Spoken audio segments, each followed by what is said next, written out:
Yes. All right, well, thank you for joining us. We're a little cramped because we have this fun bench of bananas over here, but glad so many of you are here tonight. And Paul is just joining us, a lovely patron here. So many of you know Kendra Frorup, I'm sure, but she is just a delight. She earned her BFA in sculpture at the University of Tampa, where she is now teaching, and her MFA in sculpture at Syracuse University. And right now, Kendra is the assistant professor, associate professor of sculpture at the University of Tampa. So please join me in welcoming Kendra Frorup.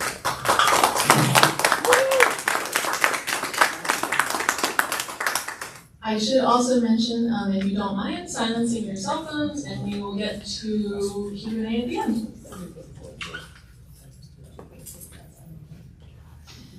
So Kendra, I'm sure the audience would love to get to know you a little bit before we dive into the work. How did art enter your life? Oh boy. So I come from a family that's very artistic. My dad was an interior, was an interior designer. My brother was an interior designer. My sister is a fashion designer. And so I tried to steer away from being an artist in work. But I've always been interested in art. I was trying to think of my earliest memory of when I realized that art was my thing. And that was, growing up, I lived in a really small neighborhood, cookie-cutter neighborhood. Houses were really close, and all of the kids we were all about the same age at that time. And I was in charge of building the dollhouse in the backyard. And so that would be sticks, cardboard, and so that is my earliest memory of really delving into the arts. But I've always been interested. I thought I would go in, I did really well in physics in high school, and I thought I would go into dentistry. And so in undergrad, I started off as arts management. And even though my parents were artists in their own right, they didn't think I could make a living as an artist, so I justified it by saying I was in arts management.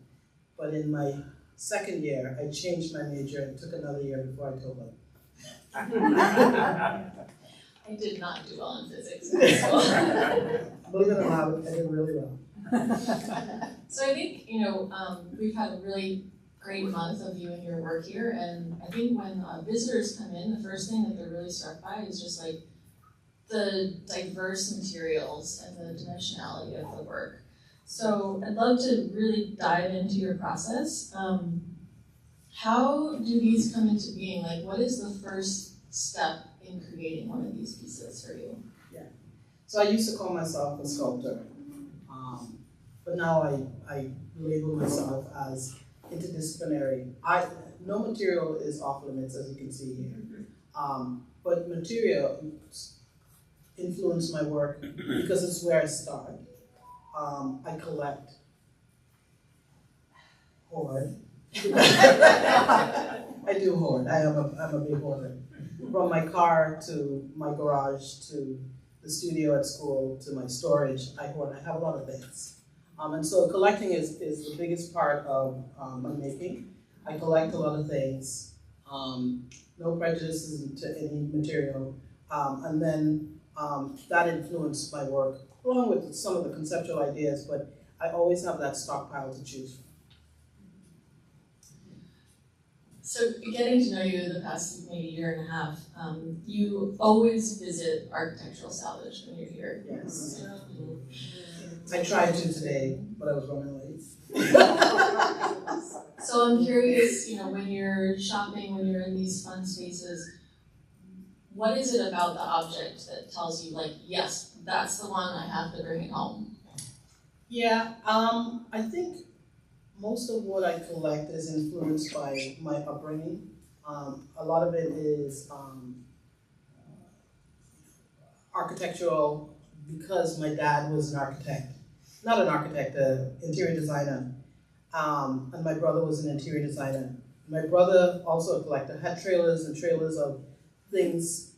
Most of what we did, here's a little advertisement for Atlantis. Most of what my dad did was work at Atlantis, where he refurbished, and so we'd get to one end and then back to the other. It's like going on neighborhood, right? And so he got contracts, and it was, you have to do demo and take it with you. And so I was comfortable with seeing a lot of salvage. And so a lot of it starts as architectural. I've become a little more sensitive, and I want to give my mom credit too. She was very florally and very decorative, and that's doing some work also. But a lot of it's architectural. You know, I have waves of plates, and then I have waves of light fittings. And I like to challenge myself in using them. When I buy something, sometimes I'm like, I gotta go to Sarasota today. Today, I gotta go to Sarasota today to get that. And then I buy it and I don't use it for about a year or so, you know? So it's not always immediate. But I know when I need it, and I know where it is. Were you looking at like a plane wing the other day? I did, I bought the tail of a plane. Oh my God. As a matter of fact, this is so funny. I came out on Monday because I wanted a door. Excuse me, and as I was leaving, I thought, oh, that's pretty good. I bought the tail of a plane that was a part of Thai Airlines when I was leaving at Sarasota Salvage. And then on my way up today, I mapped in to stop there before I came here because there's a chandelier that I saw that I could use parts for. So I have good visual memory in terms of that space and other salvage places I use. So yeah, I mean anything. Yeah. And I love how you're combining these materials. Many of the pieces have pieces of floor in them. There's a basketball floor, I believe, in some of the, one of the pieces. These two pieces, this this is Hillsborough High basketball floor, and this is Florida Southern basketball floor. This I bought from Sarasota Salvage, and it's a recent with Barbara and Felsen. I acquired the floor, this flooring, and this I've had for a long time, at least 15 years of flooring, and I've used it over. So you're accumulating all these different materials, but you're also creating the casting, the printing. How do you decide which piece gets what combination of items? So, like I said, I used to call myself a sculptor, but I like process, and printing is very process oriented. So I print a lot. And so I have a stack that's about that high of prints that I've been working on for years and years and years, some of them 20 years, right? And so sometimes, like in this case, when I have a show, an upcoming show, and I want to finalize some work, sometimes I go through those stacks and I kind of feel, it's a feeling, you know, I kind of feel what's next. And I work on, as I work on at least 10 things at a time. And so and some things don't make it, but I have, again, very good visual memory in terms of my stockpile. And so I know that, I'm trying to think of something in here that I did that with. Oh, this little sort of chandelier thing at the top of that. I knew that was it, you know, and I knew where to find it. So. It's funny you mentioned like the sconce sort of antique-y thing.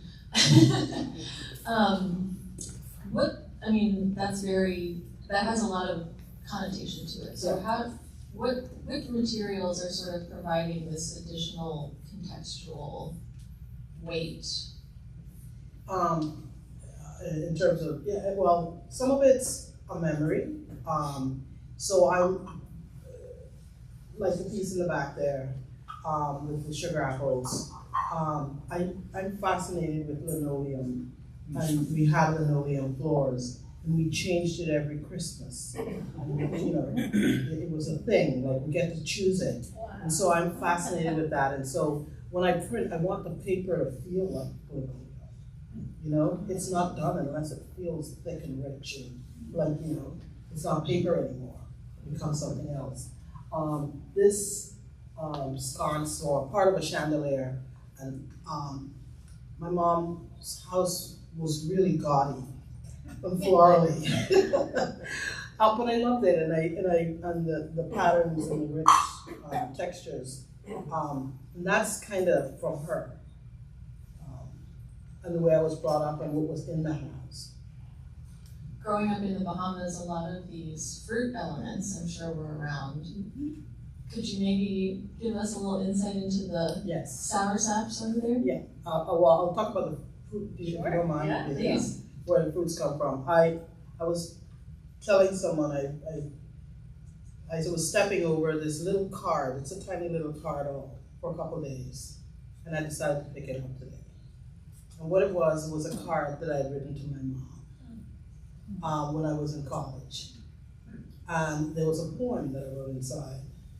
I'll see if I can remember. I tried to remember to bring it, and that didn't work. Anyway, and it talks about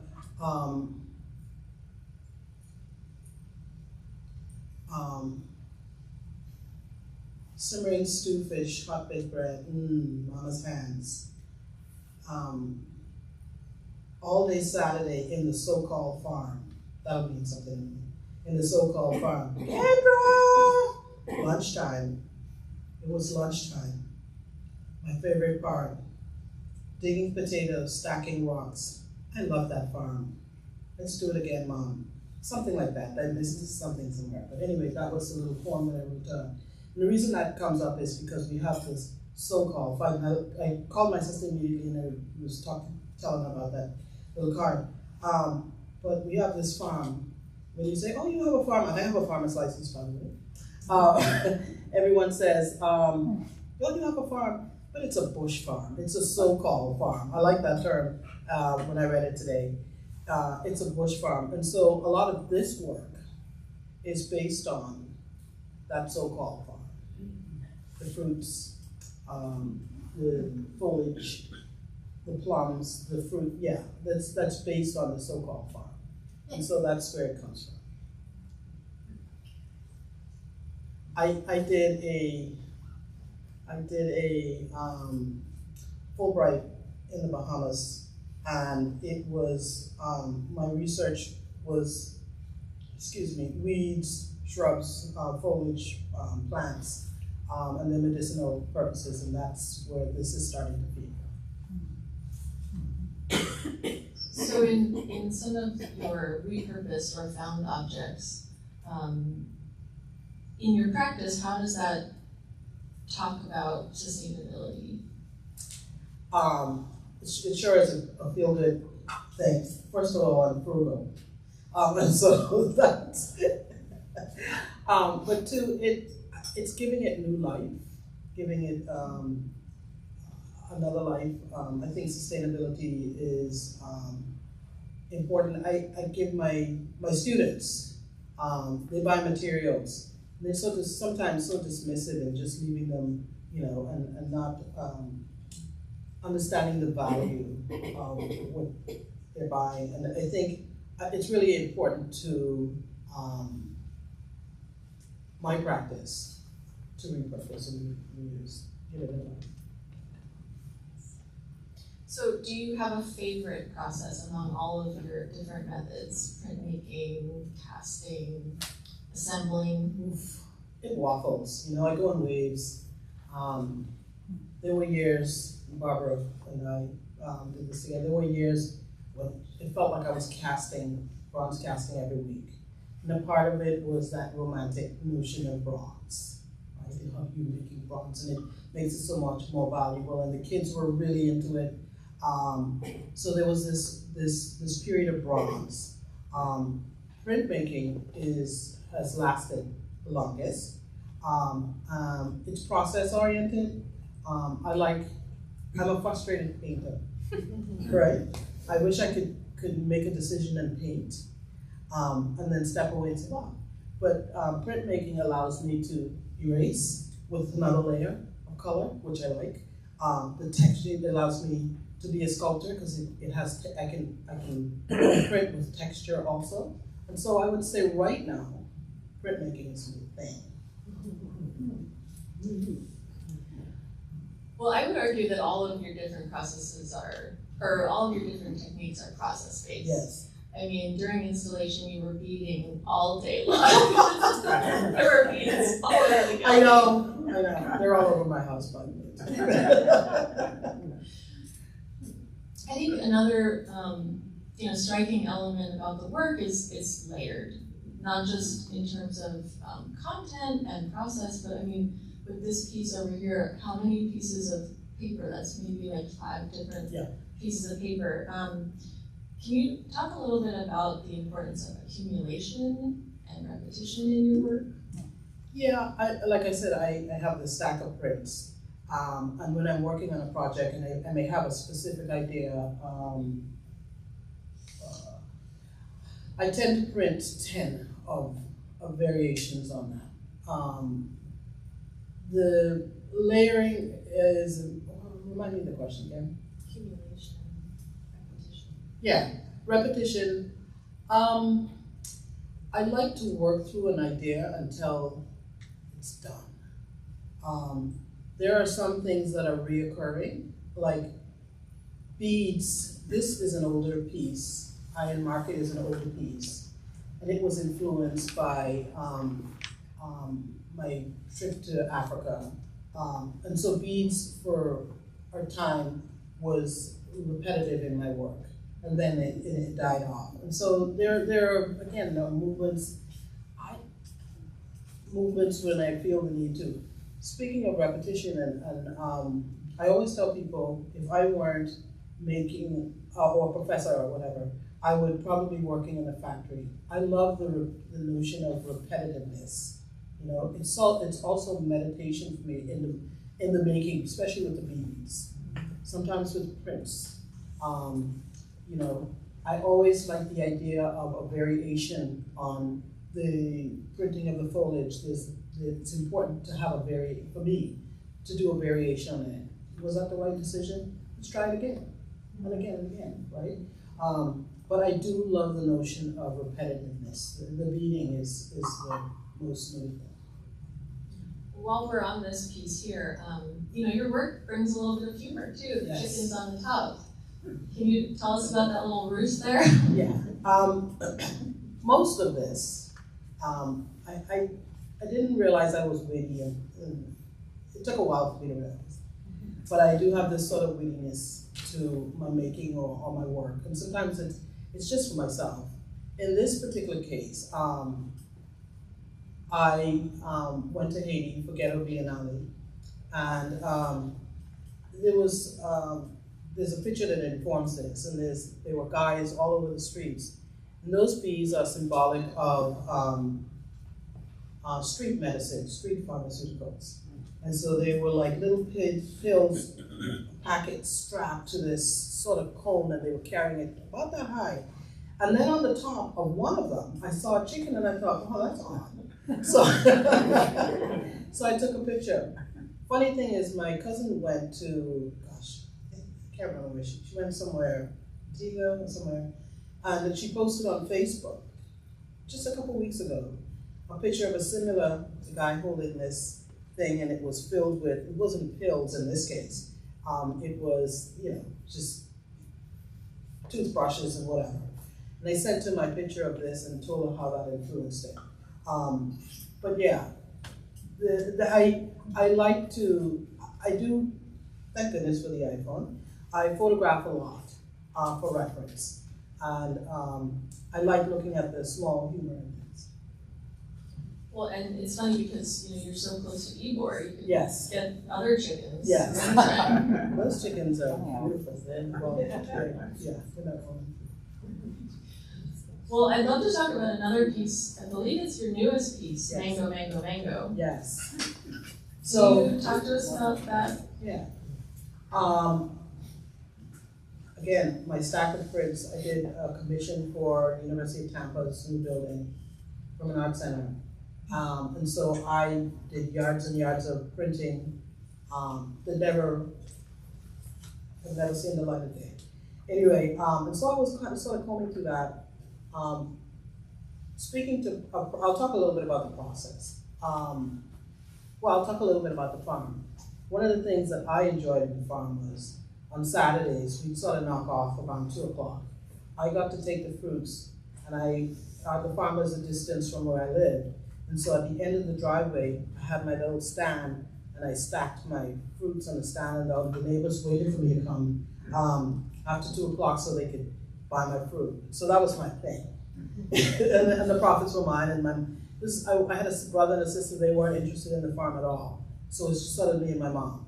And so mangoes was my big seasonal thing. And that's the topic and subject of mangoes. And so you saw my reaction. I actually put the mangoes on for the first time when it was in the studio. You know, I have a vision of what things might look like. But that was so close, I was cutting it close. And so I installed it and I got really excited about it.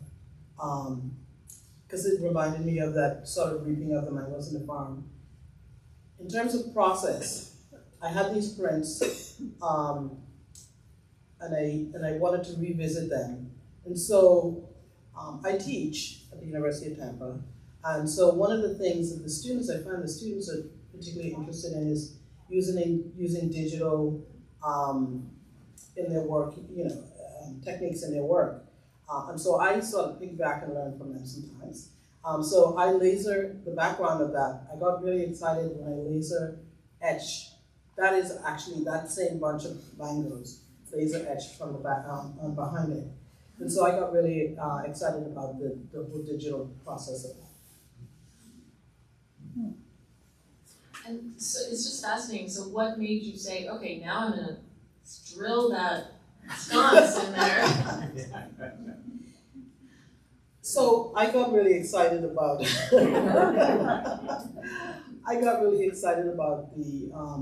so these Plex boxes came from a project with the Society of Surgical Oncology.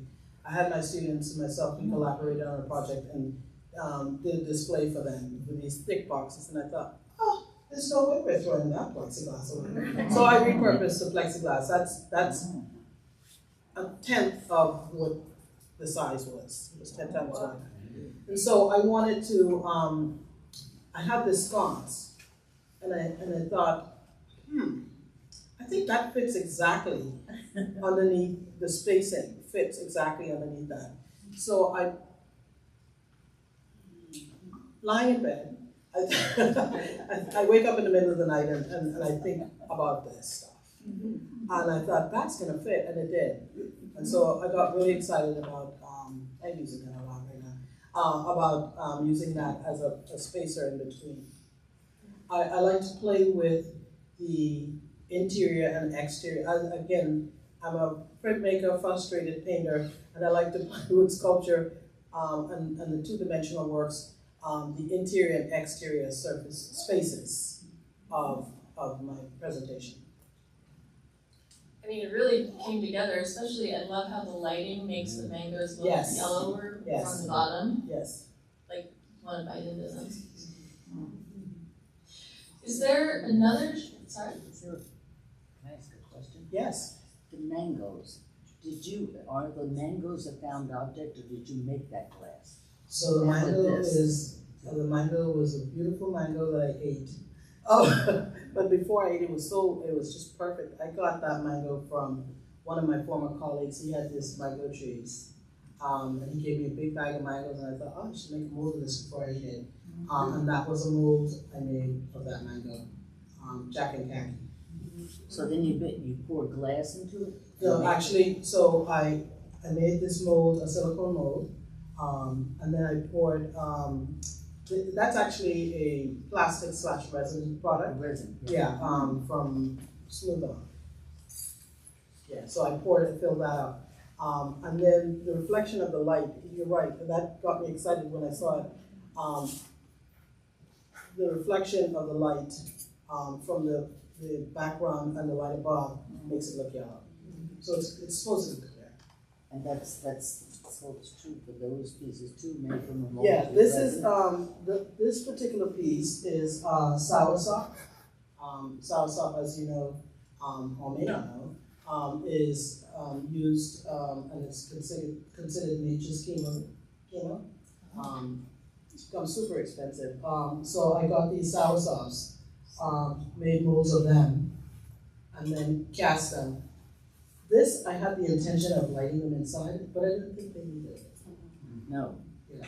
No, they speak on their own. So, and just one last thing, I don't know. Yeah, one more thing. Anything else? I went to architectural salvage 2 weeks ago, and I saw your plane tail. Oh! And now I can't have it because you bought it. I sure did. I got in my car and I thought, I saw that and I went said, back we're and gonna got use it. that. You know? I should do what you do, just do it, just do it. Moving forward. Well, for any 3D artists out there, Smooth On, it'll change your life. It will show it, yep. That's the slogan of the company. What is it? Smooth On is a company that they make materials for special effects. They're planted near Disney, but they make special effects, mold making and casting materials. And what I like about them is they are constantly upgrading their products and doing a lot of experimentation. Like I can now cast, these are cast hollow, just by rotating them. And so in another piece, somewhere else, I have light inside, and so you can do things like that. Well, so the title of the show, At Home Anywhere, I'd love for you to tell us a little bit about what home means to you right now personally, but also in your practice. So, I have this artist statement that I haven't changed in a long time, and it says that my work is about memory, it's about being from the Bahamas, being from the Caribbean, growing up in the Bahamas, Caribbean. And I started to calculate my age and how long I've been gone from the Bahamas the other day. And then I started to look at my work. I did a show before this, and I looked at that work, and I thought, this is shifting a lot. I recognize it's shifting. And what's influencing that is my travels, the fact that I'm living here now. Other things are starting to influence that, and I embrace that. And so when I did this, I couldn't think of, what is this show really about? And this is about experiences here and in the Bahamas. And so home can be anywhere. I've accepted this as home. And you've traveled to Africa as well and have a lot of engagement with the artistic traditions of the continent there. Can you explain any of that in this work? Yeah, definitely the beads. Me and one of you, someone in this room, traveled to Africa for a papermaking workshop. We were there 2 or 3 weeks, I can't remember. But some of the time was spent in the market. When I travel, no matter where it is, I love to go to the markets, and I think you get a true sense of the culture when you go to the markets. And so whether it's a real posh market or whether it's a market in Haiti, right? But I love the markets. And so in Tanzania, I was, the bead making was, a lot of my work was influenced by that. I really want to go back because I want to learn some more techniques. I'm sort of hodgepodging and teaching myself right now, but I want to learn more techniques in the bead making. There's so much that you can do. And so, yeah, that more than anything has influenced my work. This work. In this show, At Home Anywhere, maybe you could describe how ritual plays a role in the work? Yeah, there's a piece in the back and it's the plums. And so I'm not Catholic, I just want to put that out there. And nor am I trying to appropriate, but I had a medical, I had breast cancer some years ago. And I found myself, this is the one with the beads, and I found myself through recovery, These little plums reminded me, lymph nodes was a word that was reoccurring. The plums felt like lymph nodes. But the bead, the string of beads, I found myself making deals with God, you know, and I found myself sort of almost treating them as worry beads, or that notion of, they remind me of that, or are symbolic of that notion of worry beads, you know, and you come back to that same loop again. And so that piece, more than any,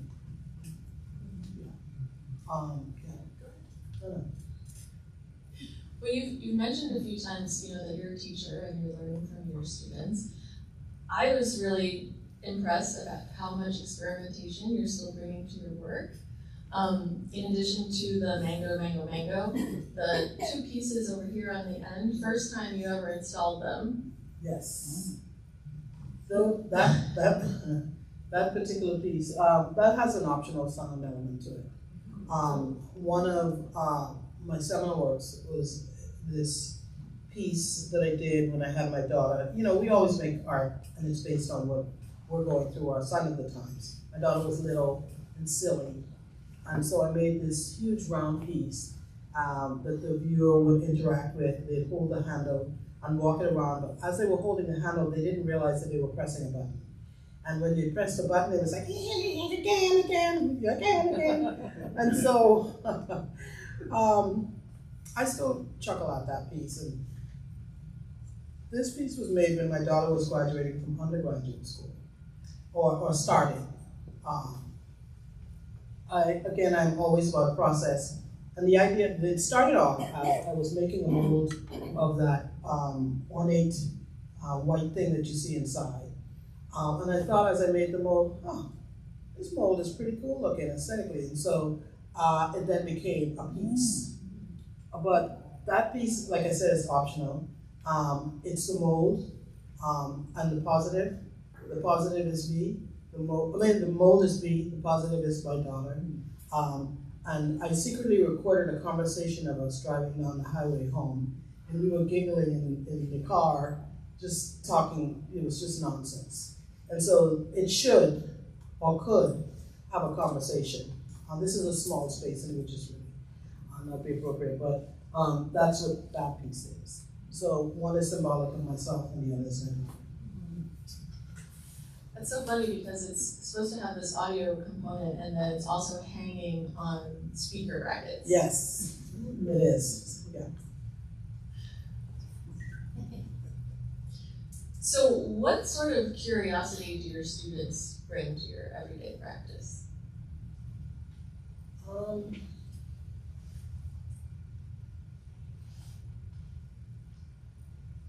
Occasionally, I mean, a lot, more than occasionally, a lot. I get these, they're all from different backgrounds, right? Their interests is all different. And when I give an assignment, it's funny how they all interpret that and present that.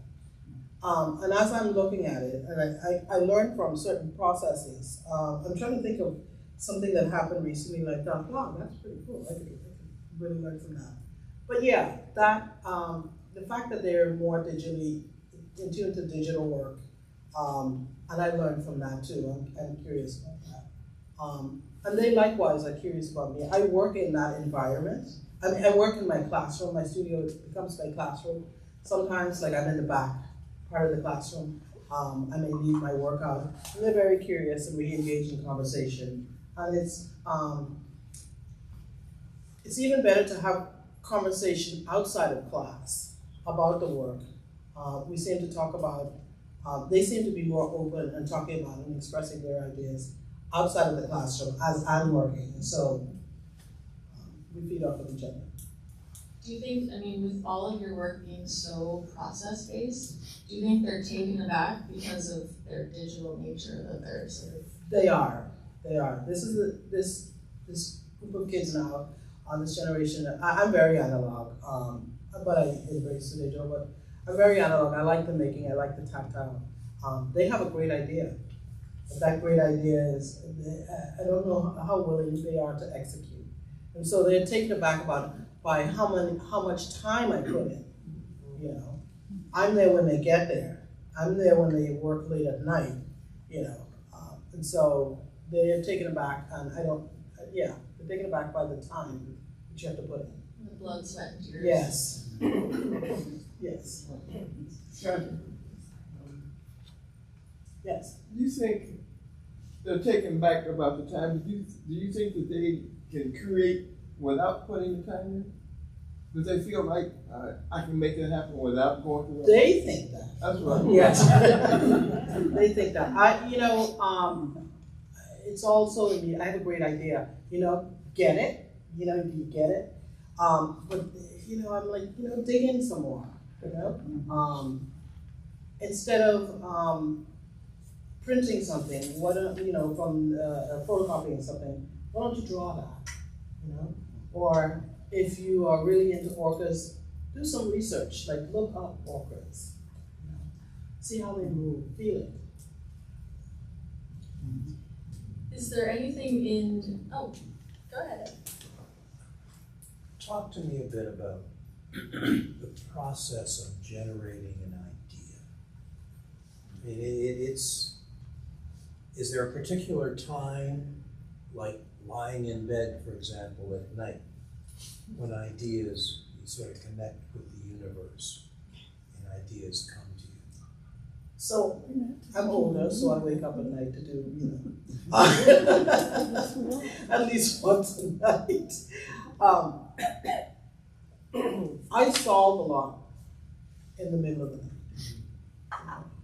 night. I love when I leave the studio and then I go home and I can't wait to get back because I got that. Bing, bing, bing, bing, bing, bing, right? So a lot of it is at night when I'm lying there.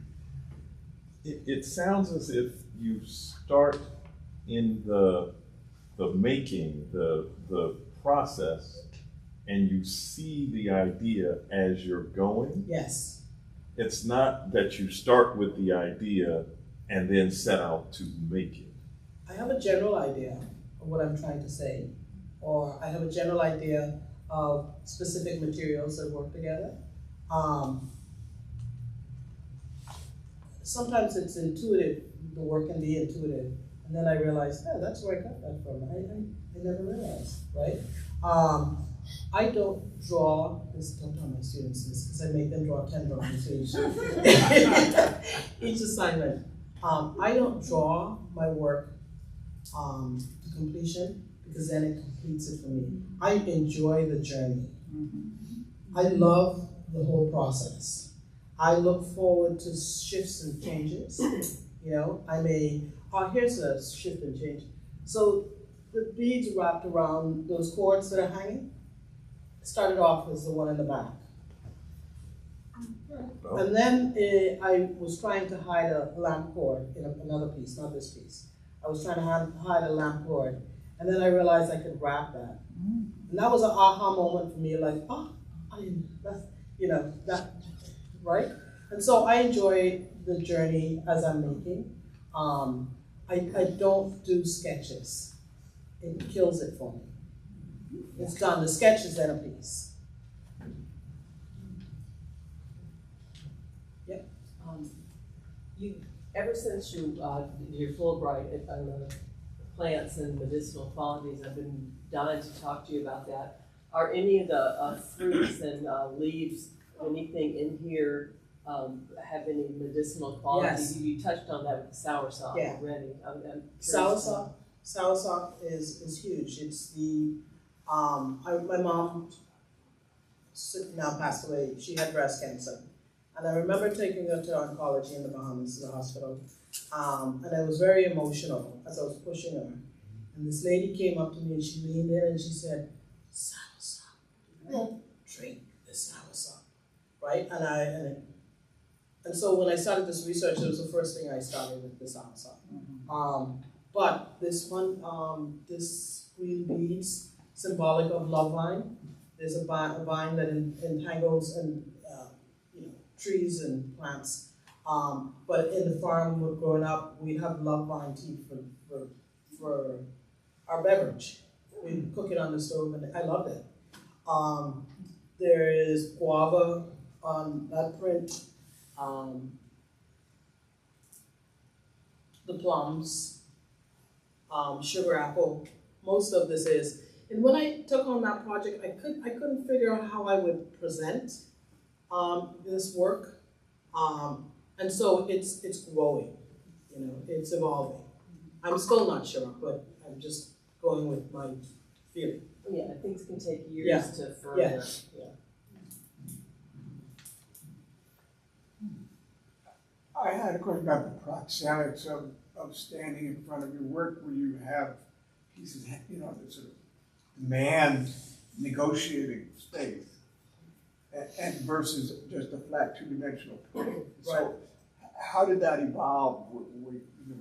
It wasn't just layering, but it's like, okay, what's the viewer going to be doing with something hanging in front of him or her? Yeah, I'm like I said, I'm a printer, sculptor, and so I think very three-dimensional.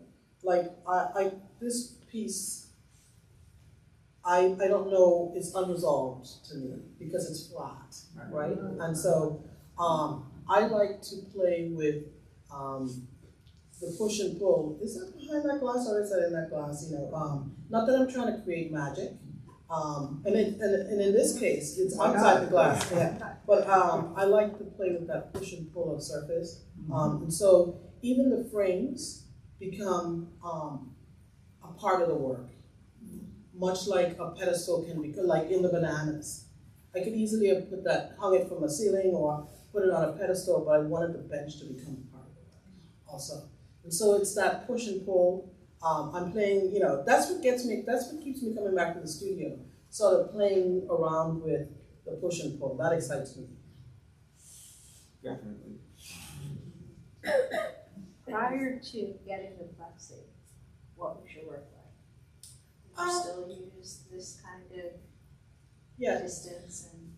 It is. That is not from that project, and so kind of like that. The shape of it and size of it may have changed. Sometimes in like the work in the back, you can go this far, but you know, you go much further. That has that sort of, so some of that also, yeah.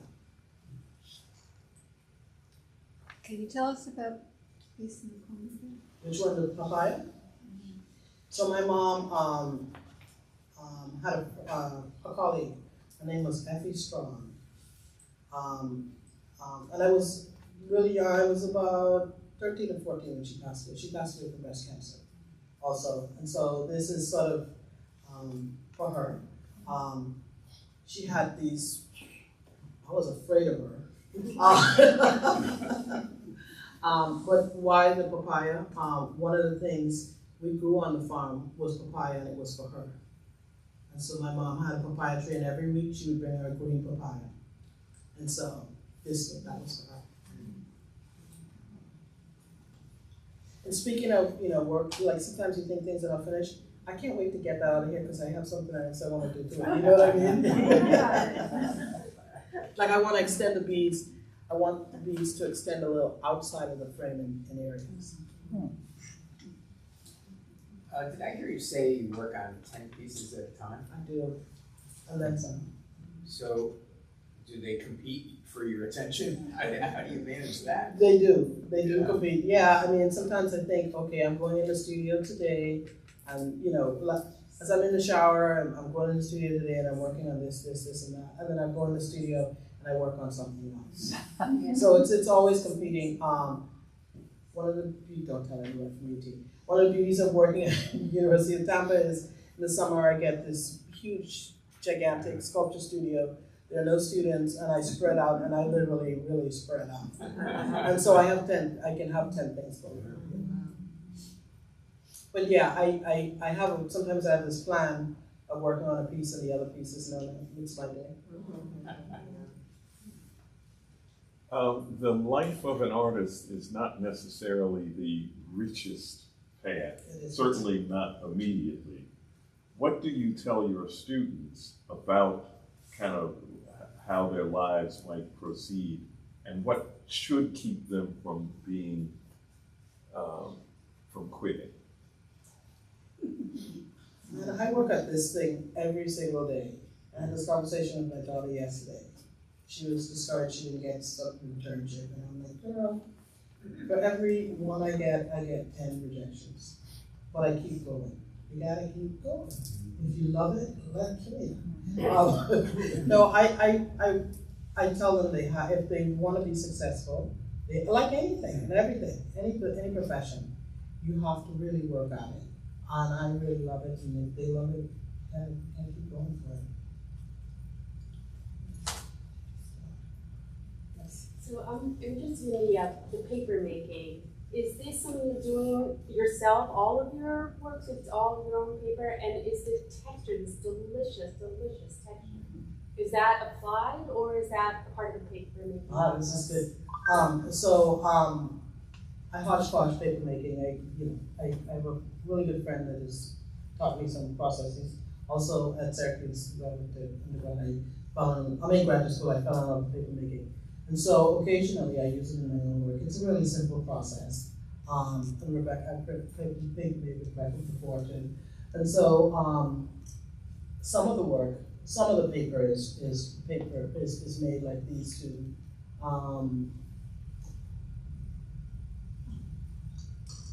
Maybe here. And so in terms of, it's a good question about the texture.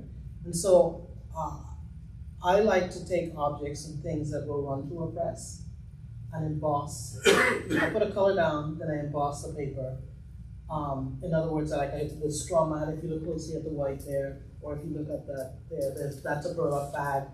I put the paper moistened on top of that, run it through the press, and then I print using silkscreen or serigraph printmaking, and the inks will lie on the highs. And so thus letting you see the image. And so, I just play around with it. And like I said, I enjoy the journey because every time I do it, I learn something different, something new. These are at least 20 colors underneath these prints. There are layers and layers and layers and layers. Any other questions from the audience? Well, Kendra, for anyone that's coming into this show, is there one thing that you hope they leave with? Most of you seem like you're artists, very interested in artists. If you're an artist, I want you to just do it till you draw. Make art till you draw. Love it, I love it. I get in trouble for that. But thank you. That's what I want to say. Thank you for looking. You guys are part of what makes me want to make the next one. Supporting it. Support artists, and thank you for that. Well, thank you. The show was beautiful. Thank you.